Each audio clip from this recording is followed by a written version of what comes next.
সূর্য এই সংসারকে আলো প্রদান করে। সূর্যের মনে যদি নিজের তেজের জন্য অহংকার জন্ম নেয়, তখন তার অহংকার ভঙ্গ করে মেঘ। সূর্যের আলো পূর্ণরূপে ঢেকে দেয়। মেঘের মনে যদি নিজের গতি নিয়ে অহংবোধ জন্ম নেয়, তাহলে মেঘের অহংকার ভঙ্গ করে পর্বত। মেঘের গতি অবরুদ্ধ করে দেয়। এবার যদি পর্বত নিজের নিশ্চলতা নিয়ে অহংকার করে, তাহলে সেই অহংবোধ ভঙ্গ করে একটি মূষক। সেই বিশাল পর্বতে একটি ছিদ্র করে দেয়। এবার যদি মূষকের নিজের মনে অহংবোধ জন্ম নেয়, তাহলে জল তার অভিমান ভঙ্গ করে, সেই ছিদ্র দিয়ে প্রবেশ করে।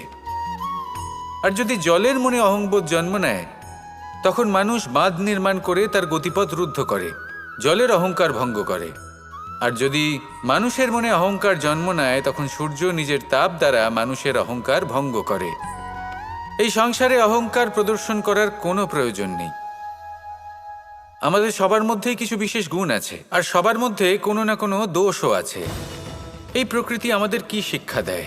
কেউ একে অপরের সাথে লড়াই করে না, একে অপরের জন্য বাধা সৃষ্টি করে না, শুধু নিজের কর্ম করে। সূর্য নিজের প্রকাশ দ্বারা বনস্পতি এবং গাছপালাকে জন্ম দেয়। মেঘ বর্ষা সৃষ্টি করে লুপ্ত হয়ে যায়, আবার নির্মিত হয়।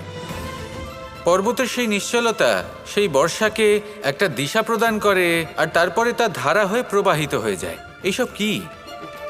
এইসব একটা সম্পর্ক, একটা চক্রের মতো। সবাই একসাথে নিজের কর্ম করে, তাই এই চক্র আবর্তিত হয়। এটা আমাদেরও করতে হবে। একসাথে মিলে কাজ করতে হবে। কারোর জন্য বাধা হয়ে উঠলে হবে না, কাউকে ছোট মনে করলে হবে না। এটাই করতে থাকুন। সবাই মিলেমিশে কর্ম করুন। প্রকৃতি আমাদের এই শিক্ষাই দেয়। আসুন আমার সাথে ভালোবেসে বলুন, রাধা রাধা। এই সংসার বলে যে কৃষ্ণ হলো মহাযোগী।